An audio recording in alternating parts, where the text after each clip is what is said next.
मोहब्बत भीख होती तो तुम्हारे दर पे झुक जाते। खुदा का वास्ता देकर ये तुमसे मांग लेते हम, सदा देते। खुदा के वास्ते ये डाल दो झोली हमारी में। मगर ये भीख थोड़ी है जो झुक के मांग ली जाए। फकत एहसास है जाना, मोहब्बत आस है जाना, बहुत हसास है जाना। कभी एहसास को बाजार में बिकते हुए देखा?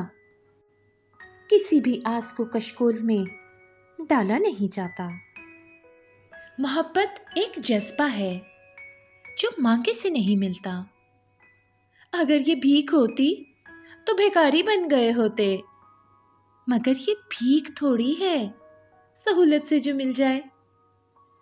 सहूलत से नहीं मिलती, बड़ी मुश्किल से मिलती है। ये दिल को दिल से मिलती है। तुम्हें एहसास ही कब है, हमारी आस ही कब है। तुम्हें एहसास होता तो हमारे हो गए होते। फकत ये सोच के तुमसे जुदाई का इरादा है।